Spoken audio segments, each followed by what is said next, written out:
Hi folks, we're going to talk about something a little serious at this moment. See, I've got my brainy specs on. This is my serious face. This is my serious face.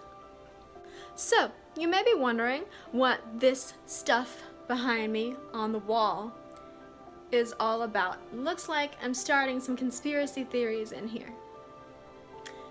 Actually, I've been thinking about what I can do to help with the spread of misinformation. See the glasses? It means I know things. So, what I've put together for you is something, it's actually appropriate for 6th grade and up. So, I will post links as well so that you can review these ideas yourselves. What I've put together, it's about the purpose of media. Everything that you read on the internet or in newspapers or watch on TV or on the internet, because everything's on the internet now, has a purpose. Each thing may have a different purpose, or they may have a combination of purposes. There are 7 main purposes for media. One is to inform. Informative media is like a research project, what journalism should be. The point is to communicate ideas and information, factual information. Okay, so this includes lab reports, business reports, financial reports, very dry, factual information. This sort of stuff will be presented in a very straightforward way, probably in a chronological order. It's usually very organized, like think about your history teacher giving a very boring presentation on something that otherwise really interests you, but I don't know, she ruined it. It can be very academic, and it can be cross-referenced. That's really important. You should learn how to cross-reference. So it's designed to communicate information. A second reason for media: entertainment. Media for entertainment is a wonderful thing. You've got jokes, you've got TV script, you've got sitcoms. It's typically not factual. Sometimes humor is injected into factual pieces so that the audience doesn't get too bored. Alright, let's move over here to explain. Expository media is about analysis, classification, comparing and contrasting, and demonstrating cause and effect. Similarly to informative media, it's typically based on facts, and its aim is to clarify a situation. Think about all those essays you wrote in school.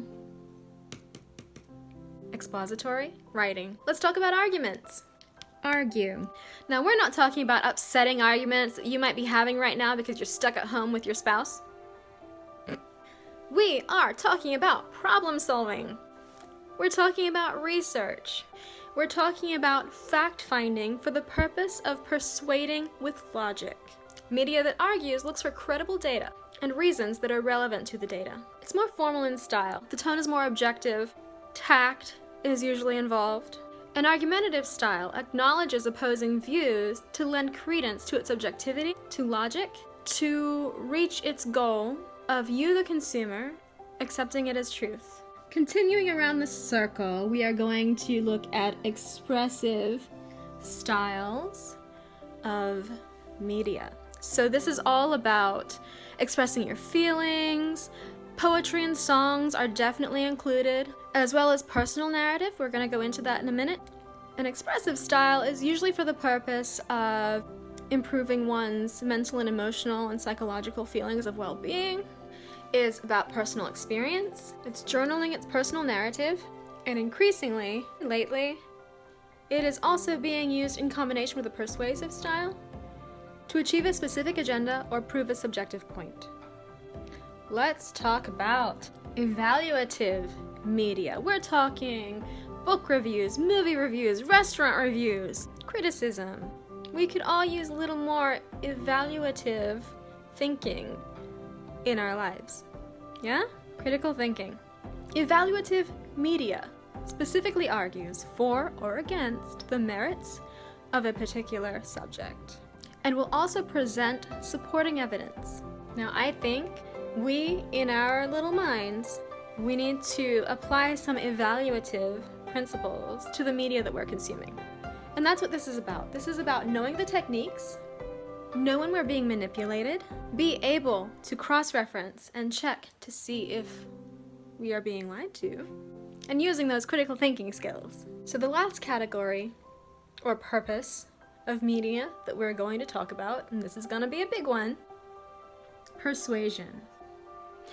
For this one, I went through and wrote down all these words. Look at these words. These are words that are used in advertising to influence us, to react, to buy, to have an emotional feeling, to feel a sense of fear, like we're going to miss out on something. This isn't just for selling goods and services. These also sell ideas. The techniques of advertising are specifically designed to get into our heads and get stuck in our heads. So, repetition, incomplete sentences and fragments, as well as concise phrases, very short, so that they're easy to remember and stay right there, as well as imperative sentences. These are things that tell us to do something. Whether explicitly or implicitly, we get this feeling of, I have to do this now. Like hurry, suddenly, now. Challenge. Advertising uses colors, fonts, pictures, and something special I want to talk about is contextual positioning. So, you think about context, think about contextual positioning, and here's an example. If I say 3 names, one after the other, all right? Mozart, Beethoven, and Vivian Sanders. I'm Vivian Sanders. I'm not a composer. I'm not a very good musician, but hey, that can be worked on. But positioning my name with the other 2 might make someone who doesn't know me think that I might be some kind of prodigy. Let's try another example, okay? Hitler, Stalin, and Vivian Sanders. What does that make you think of me? It's called contextual positioning. I don't particularly like those other guys, but put my name next to theirs in a sentence, and if you don't like those other guys, you won't like me either, just automatically, because of contextual positioning. Advertisements use this all the time, to make an unknown product seem better, to make a competitor product seem worse. In a persuasive form of communication, it's appealing to usually emotion to prove a point.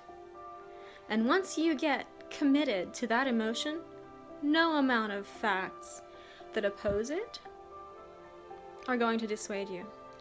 This is not a good thing. It leads to cognitive dissonance, the inability to accept facts that don't fit your worldview.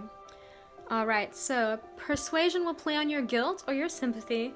It'll play on your emotions. Like advertising, it will use repetition, short sentences. Unlike the more factual forms of media, persuasion will be in a chatty style.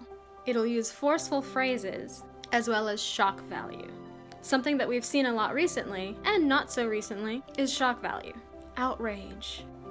Persuasive media will use humor to get you to agree, because once you laugh at something, you're more likely to agree.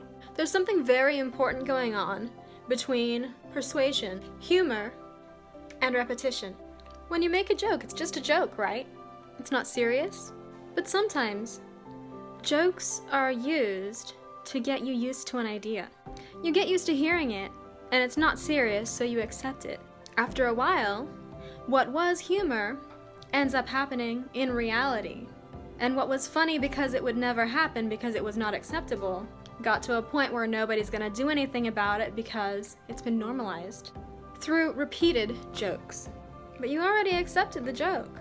We have to be very, very careful when it comes to humor, repetition, because these 2 things are heavily used in persuasion.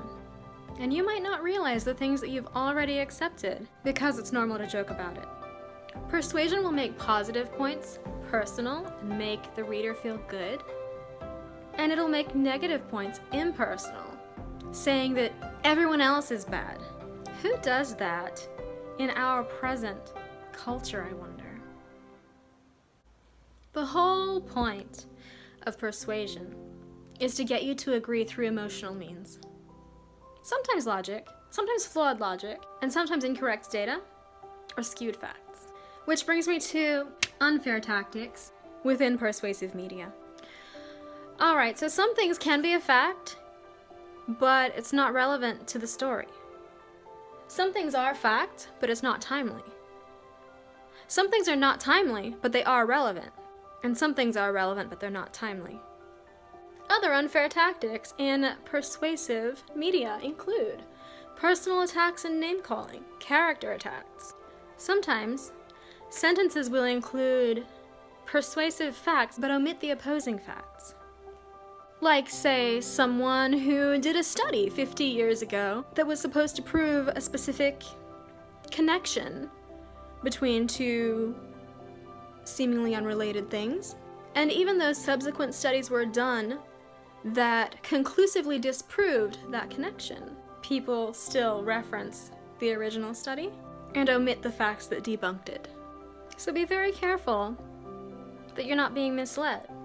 And the last thing I want to talk about is emotionally charged phrases. Someone who is wanting to persuade you in this way will use anything they can, guilt, sympathy, to get you over to their point of view. And they're going to use emotionally charged phrases to do that. They're going to akin some medically necessary procedures to murder. They're going to conflate a loving relationship with an exploitative one. They're going to characterize undeserved hardship as lack of effort. Be critical of everything you read, see, and hear. Cross-reference, check against independent data, and especially question why you feel a certain way when faced with certain types of media. You might be experiencing manipulation, or you might be experiencing cognitive dissonance. Examine what you're consuming and examine yourself. Thank you for watching me. I hope this was helpful and informative. Enjoy.